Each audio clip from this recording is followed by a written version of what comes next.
नमस्कार दोस्तों, INC TV के इस लाइव बुलेटिन में आपका स्वागत है। और बात 3 कृषि कानून के ऊपर। किसान विरोधी मोदी सरकार 3 काले कानून का जो कृषि अध्यादेश था वो 5 जून 2020 को लेकर आई थी। किसान सड़कों पर बैठा था और देश के प्रधानमंत्री को इस दौरान उनसे मिलने की फुर्सत नहीं। किसान को जहां अपने खेत में होना चाहिए था, वहीं किसान सर्दी, गर्मी, बरसात सभी मौसम दिल्ली की सीमा पर बैठकर काट दिए। मोदी जी ने कहा था कि महामारी की आपदा के समय वे इन काले कानून से अन्नदाता के लिए अवसर लिख रहे हैं। तो कांग्रेस ने कहा कि सही मायने में मोदी सरकार ने 25 लाख करोड़ सालाना के कृषि उत्पादों के व्यापार को अपने मुट्ठी भर पूंजीपति दोस्तों के लिए अवसर लिखा और 62 करोड़ किसानों के हिस्से में उन्होंने अवसाद लिख दिया था। इन काले कानूनों में भाजपा सरकार ने अपने पूंजीपति दोस्तों के लिए अनाज का भंडारण, जमाखोरी, कालाबाजारी का प्रतिशत लिख दिया और किसान के हिस्से में लाठी चार्ज, पानी की बौछार, आंसू गैस के गोलों की प्रताड़ना लिख दी। ये जो तीनों काले कानून हैं उससे मोदी जी ने अपने पूंजीपति दोस्तों के लिए मनमाने दामों पर फसलों को खरीदे का इनाम लिख दिया और किसान भाइयों के भविष्य को रौंद कर अनाज मंडी की समाप्ति का फरमान लिख दिया। ये कांग्रेस ने उस वक्त कहा था और कांग्रेस ने आरोप भी लगाया था कि जो काले कानून है उससे मोदी सरकार ने किसानों पर इस तरह कहर बरपाया है कि वो कॉन्ट्रैक्ट फार्मिंग के अनैतिक प्रावधानों के माध्यम से अन्नदाता भाइयों को चंद पूंजीपतियों का बंधुआ मजदूर बनाना चाहती है। और कहा था कि 2014 में जन्मी मोदी सरकार जिस प्रकार चंद पूंजीपतियों से सत्ता का झूला झुलाया वो आज तक भी उनका कर्ज अदा कर रही है।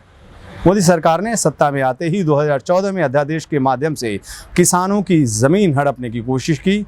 फिर 2015 में सुप्रीम कोर्ट में शपथ पत्र दे दिया कि किसानों की लागत 50% मुनाफा कभी भी समर्थन मूल्य के तौर पर नहीं दिया जा सकता है। फिर खरीफ 2016 में प्रधानमंत्री फसल बीमा योजना को लेकर आए, जिससे चंद बीमा कंपनियों ने 26,000 करोड़ रुपए का मुनाफा कमाया। यही नहीं है, अपने मित्रों को तो लगभग 10 लाख करोड़ का कर्ज माफ़ कर दिया। ये कहा कांग्रेस ने। किसान की कर्ज माफ़ी के नाम पर मोदी सरकार ने उस वक्त मुंह मोड़ लिया। रही सही जो कसर बची थी वो डीजल पर 820% एक्साइज ड्यूटी बढ़ा और खेती पर टैक्स लगा दिया गया। 73 साल के इतिहास में देश में पहली बार खाद पर 5%, कीटनाशक दवाई पर 18%, ट्रैक्टर व खेती के उपकरणों पर 12% GST टैक्स लगा दिया गया।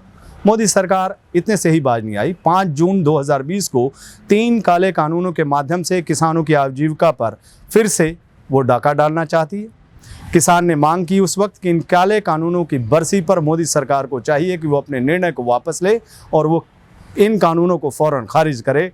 अन्यथा जब भी प्रजातंत्र की देवता देश की जनता की अदालत में इन क्रूरताओं और बर्बरताओं का मुकदमा चलेगा, तब 500 से अधिक किसानों की शहादतों, लाखों किसानों की राह में बिछाए गए कील कांटे, महीनों सड़कों पर पड़े रहने की वेदनाएं और 62 करोड़ किसान मजदूरों की असहाय पीड़ा इसकी गवाह बनेगी। उस वक्त तो नहीं माना, लेकिन देर आए दुरुस्त आए। प्रजातंत्र के देवता देश की जनता का फैसला एक नज़ीर बनेगी। कांग्रेस ने कहा था कि ताकि भविष्य में भारत फिर भी कोई तानाशाह अन्नदाता के खिलाफ ऐसा दुस्साहस न कर पाए। किसान संगठनों ने उस वक्त कहा था कि जब तक केंद्र सरकार MSP की गारंटी नहीं देती तब तक आंदोलन जारी रहेगा। दिल्ली के सिंघू बॉर्डर पर किसान संयुक्त मोर्चा की बैठक हुई और बैठक के बाद ये ऐलान किया गया। तीनों कृषि कानून को निरस्त करने के फैसले के बाद पहली बार हुई इस बैठक में MSP गारंटी, आंदोलन के दौरान मारे गए किसानों के परिजनों को मुआवजा और किसानों पर मुकदमे वापस लेने की मांग पर आम सहमति बनी।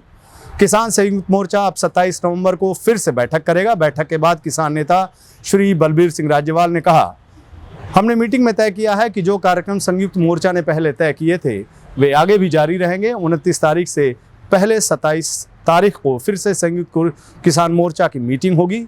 जो मांगे बाकी रह गई उसके बारे में प्रधानमंत्री को पत्र लिखा जाएगा। आइए सुनाते हैं क्या कहा था श्री बलबीर सिंह राजेवाल ने कल जो उनकी प्रेस वार्ता थी। कांड के बारे में भी लिखा जाएगा और जो मंत्री जी इन्वॉल्व हैं उस केस में उनको मंत्री पद से हटाने के लिए मांग करने के लिए भी लिखा जाएगा। आंदोलन के दौरान सभी राज्यों के किसानों के खिलाफ जितने केस दर्ज किए गए हैं वो वापस करवाने के लिए लिखा जाएगा। डीजल की कीमतें कम करने के लिए लिखा जाएगा और फसली विभिन्नता डाइवर्सिफिकेशन के लिए सारे देश को एक पैकेज देने के लिए कहा जाएगा। ये बातें जो पेंडिंग रह गई इसके बारे में चिट्ठी प्रधानमंत्री को लिखी जाएगी। जो क्या सारी चिट्ठी एक प्राइम मिनिस्टर को चिट्ठी लिखी जाएगी जिसको प्रेस में रिलीज कर दिया जाएगा। तो ये भी फैसला हुआ, हाँ वो मैं पहले कह चुका, 22 से 29 तक जो प्रोग्राम है वो एज इट इज उन पे वो चालू रहेंगे। 27 को 11 बजे कजारिया में फिर मीटिंग होगी जिसमें जो हालात होंगे उस पर चर्चा करके अगला फैसला लिया जाएगा। धन्यवाद। कांग्रेस के नेता श्री राहुल गांधी ने किसानों के नाम एक पत्र लिखा। उन्होंने कहा कि किसानों के तप, संघर्ष और बलिदान के दम पर मिली ऐतिहासिक जीत की बहुत बहुत बधाई। उन्होंने आगे लिखा कि पौने 12 महीने से ठिठुरती ठंड, भीषण गर्मी, बरसात और तमाम परेशानियों व जुल्मों के बावजूद तीनों खेती विरोधी कानून को खत्म कराने का जो सत्याग्रह आपने जीता है, उसकी दूसरी मिसाल आज़ाद भारत के इतिहास में नहीं मिलती। श्री राहुल गांधी आगे लिखते हैं कि किसानों के इस संघर्ष में 700 से अधिक किसान मजदूर भाइयों द्वारा दी गई कुर्बानी के लिए वो नतमस्तक हैं। एक तानाशाह शासक के राजहट से लड़ते हुए जिस गांधीवादी तरीके से किसान फैसला वापस लेने को सरकार को मजबूर किए, यह असत्य पर सत्य का विजय का एक बेजोड़ उदाहरण है। आगे वो लिखते हैं कि साथियों, संघर्ष अभी खत्म नहीं हुआ है। कृषि उपज का लाभकारी न्यूनतम समर्थन मूल्य मिले, विवादास्पद बिजली संशोधन कानून खत्म हो, खेती की जोत में इस्तेमाल होने वाली हर चीज़ पर लगाए गए टैक्स का बोझ घटे, डीजल के दाम में अप्रत्याशित वृद्धि कम हो, खेत मजदूर पर कमर तोड़ कर्ज के बोझ का हल निकालना खेतीहर किसान के संघर्ष की गंभीर विषय हैं। उन्होंने कहा कि सबको भरोसा दिलाता हूं कि मौजूदा आंदोलन की भांति भविष्य में भी आपके सभी जायज संघर्षों में कांग्रेस पार्टी और वो खुद एक एक कार्यकर्ता उनके कंधे से कंधा मिलाकर किसानों की आवाज़ को बुलंद करेगा। उन्होंने कहा कि मैं प्रधानमंत्री से आग्रह करूंगा कि किसान अपना फ़ायदा और नुकसान सबसे बेहतर समझता है। चंद पूंजीपतियों के हाथ में खेलकर किसान को अपने ही खेत खलिहान में गुलाम बनाने की साजिश कर वह उसे सही साबित करने का दोबारा दुस्साहस न करे, बल्कि प्रधानमंत्री को अपने वायदे के मुताबिक साल 2022 तक किसान की दोगुनी आय सुनिश्चित करनी चाहिए। इसके लिए उन्हें जल्दी से जल्दी भविष्य की योजनाओं का रोड मैप भी जारी करना चाहिए। प्रधानमंत्री जी मत भूलें, ये राहुल गांधी ने कहा है कि प्रधानमंत्री जी मत भूलें कि सत्ता सेवा का माध्यम है। लूट, खसोट, जिद और अहंकार का किसी प्रजातांत्रिक शासन प्रणाली में कोई स्थान नहीं है। उन्होंने कहा कि एक बार फिर मैं अपने किसान मजदूर भाई बहनों को इस ऐतिहासिक जीत पर हृदय की गहराइयों से बधाई देता हूं। और लास्ट में उन्होंने कहा है, आपका ही राहुल गांधी। और जो कांग्रेस अध्यक्ष हैं श्रीमती सोनिया गांधी, उन्होंने भी एक बयान जारी किया और उन्होंने कहा कि लगभग 12 महीने के गांधीवादी आंदोलन के बाद आज देश के 62 करोड़ अन्नदाताओं, किसानों, खेत मजदूर के संघर्ष व इच्छा शक्ति की जीत हुई। आज उन 700 से अधिक किसान परिवारों की कुर्बानी रंग लाई, जिनके परिवारजनों ने न्याय के इस संघर्ष को अपनी जान न्यौछावर की। आज सत्य, न्याय और अहिंसा की जीत हुई। आज सत्ता में बैठे लोगों द्वारा बुना किसान मजदूर विरोधी षड्यंत्र भी हारा और तानाशाह शासकों का अहंकार भी। आज रोजी रोटी किसानी पर हमला करने की साजिश भी रची। श्रीमती सोनिया गांधी ने कहा कि आज खेती विरोधी तीनों काले कानून हारे और अन्नदाता की जीत हुई। श्रीमती गांधी ने कहा कि पिछले 7 सालों से भाजपा सरकार ने लगातार खेती पर अलग अलग तरीके से हमला बोला है। चाहे भाजपा सरकार बनते ही किसान को दिए जाने वाले बोनस को बंद करने की बात हो या फिर किसान की जमीन के उचित मुआवजे का कानून को अध्यादेश लाकर समाप्त करने का षड्यंत्र हो। श्रीमती गांधी ने आगे कहा कि चाहे प्रधानमंत्री के वादे के मुताबिक किसान को लागत 5% मुनाफा देने से इनकार कर देना हो या फिर डीजल व कृषि उत्पाद की लागतों में भारी भरकम वृद्धि हो या फिर 3 खेती विरोधी काले कानून का हमला हो, आज जब भारत सरकार के NSO के मुताबिक किसान की औसत आय 27 रुपये प्रतिदिन रह गई हो और देश के किसान पर औसत कर्ज 74,000 हो, तो सरकार व हर व्यक्ति को दोबारा सोचने की ज़रूरत है कि खेती किस प्रकार से सही मायनों में मुनाफे का सौदा बने। श्रीमती गांधी ने कहा कि किसान को उनकी फसल की सही कीमत यानी MSP कैसे मिले। किसान व खेत मजदूर को यातना नहीं, याचना भी नहीं, न्याय और अधिकार चाहिए। यह हम सबका कर्तव्य है और संवैधानिक जिम्मेदारी भी। श्रीमती सोनिया गांधी ने आगे कहा कि प्रजातंत्र में कोई भी निर्णय सबसे चर्चा कर सभी प्रभावित लोगों की सहमति और विपक्ष के साथ राय मशवरे के बाद ही लिया जाना चाहिए। उम्मीद है कि मोदी सरकार ने कम से कम भविष्य के लिए कुछ सीख ली होगी।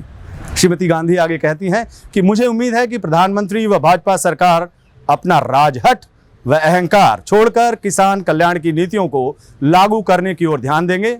एमएसपी सुनिश्चित करके और भविष्य में ऐसा कोई कदम उठाने से पहले राज्य सरकारों, किसान संगठनों और विपक्षी दलों की सहमति बनाई जाएगी। अब आने वाले संसद का जो सत्र है उसमें लाजमी है कि ये मुद्दा उछलेगा, एमएसपी का मुद्दा भी उछलेगा। लेकिन हम आपको अपना जो किसान आंदोलन का जो दर्द है वो आपको दिखाते हैं। देखिए।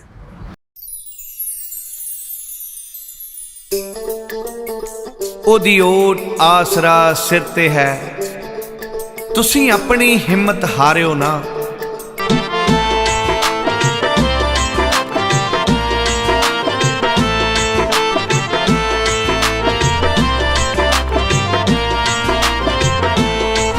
जिसने ए जगत रचाया ए, इथे उसने भी हलवाया ए। जिसने ए जगत रचाया ए, इथे उसने भी हलवाया ए। घर टुटदे रहे ते बनदे रहे, इस मां धरती दियां जाया दे। ए खेती बाबे नानक दी, कदे मुकनी नहीं मुकाया ते। ए खेती बाबे नानक दी, कदे मुकनी नहीं मुकाया ते।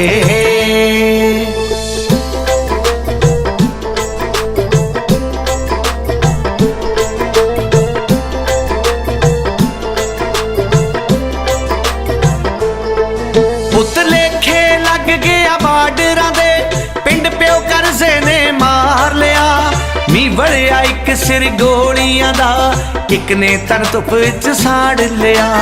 मी बड़िया एक सिर गोलियां दा, एक ने तन धुप विच साड़ लिया।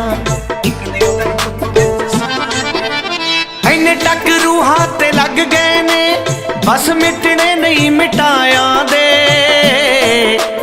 ए खेती बाबे नानक दी, कदे मुकनी नहीं मुकाया ते।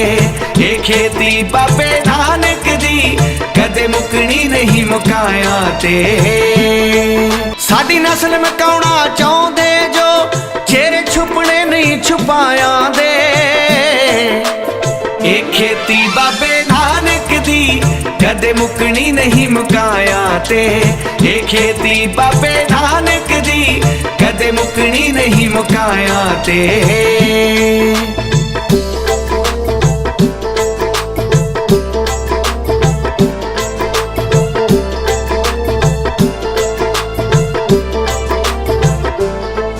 एक बाबर सी बड़ी पावर सी, अज याद किसे नू नाम नहीं। ये धरती सिद्दकी योद्या दी, गुरु पीरा दी कोई आम नहीं।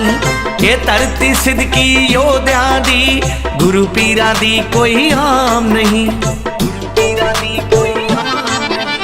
हुण दबने दुबने नहीं रोकी, ना खपने होर खपाया दे। ए खेती बाबे नानक दी, कदे मुकनी नहीं मुकाया ते। ए खेती बाबे नानक दी, कदे मुकनी नहीं मुकाया ते। ए खेती बाबे नानक दी, कदे मुकनी नहीं मुकाया ते।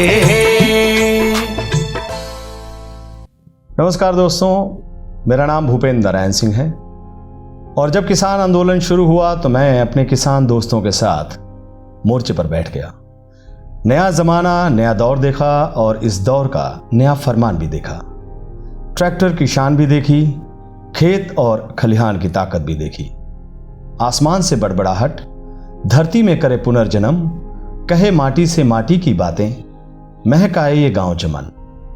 थी यह वजूद की लड़ाई, चेहरे पर चिंता बनाई, जब गांव खेत खलिहानों से ट्रैक्टर निकल पड़े सड़कों पर। अगली नस्ल और फसल बचाने वो ट्रैक्टर दौड़ पड़े बॉर्डर पर।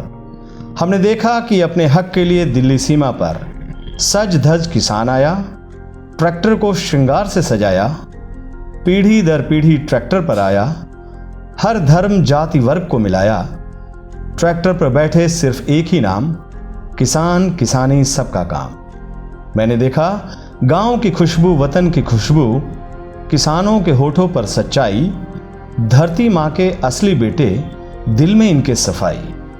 दिल्ली के फुटपाथों पर ट्रैक्टर खड़ा रहा ट्रॉली संग, गांव की छांव से दूर किसान जमीन के खातिर कर रहा जंग। तारीख पर तारीख मिली, सिर्फ तारीख पर तारीख, और सरकार बड़ी जुल्मी निकली। जवान नौजवान किसान परेशान, सिर्फ उसे धनवान की चिंता दिखी। मैं अपने दोस्तों के साथ सड़कों पर सोया, पंगत और संगत भी देखी, खामोश होकर सरकार की बर्बरता भी देखी। पहली बार ऐसा गणतंत्र देखा जिसमें तंत्र तानाशाही। मैंने सवाल किया, ये कैसा गणतंत्र जिसमें तंत्र हठधर्मी? ये कैसा गणतंत्र जिसमें तंत्र अधर्मी? ये कैसा गणतंत्र जिसमें तंत्र मनमौजी? इसलिए इस तंत्र के खिलाफ गांव आ गया दिल्ली में। खेत खलिहान मेड़ छोड़ ट्रैक्टर पहुंच गया दिल्ली में। आज सरकार ने अपना हट छोड़ा, अपनी हठधर्मी छोड़ी। अपने खेतों से जीत का वादा कर दिल्ली सीमा की सड़कों पर किसान को आज जीत गए हैं। जालिम हुकूमत, तानाशाह चेहरा और हाकिम वक्त ये जान ले कि इसी सड़क पर ये किसानों ने अपनी किस्मत और अपनी जीत की इबारत लिखी है। हे सरकार, जो तुम काले कानून का कफन इन पर डालना चाहते थे, जो अपने पसीने की मेहनत से भारत का पेट पालता है, तुम जान लो कि जिसकी खुशबू से मिट्टी भी खिल जाती है, वो इस कानून को मिट्टी में मिलाकर अपने आने वाली नस्ल को बेहतरीन फसल का अब सौगात देगा। किसान आज मानवता, गांधीवाद, संविधान और लोकतंत्र में आस्था रखते हुए कभी कड़कड़ाती सर्दी में तो कभी बारिश तो धूप और लू के थपेड़े में सड़क पर बैठकर अपने हक मांगे। पर हे मोदी जी, आपको फुर्सत नहीं थी कि चंद दूरी पर बैठे आप धरती पुत्रों से मिले। अपने घर, खेत खलिहान, अपनी दहलीज छोड़ आज किसान अपनी मिट्टी के लिए, हक के लिए 1 साल से सड़कों पर बैठा रहा। पर देश को जानना यह बेहद जरूरी है कि इन्हीं किसानों की वजह से देश आबाद है और हिंदुस्तान जिंदाबाद है। जिंदाबाद जिंदाबाद जिंदाबाद जिंदाबाद।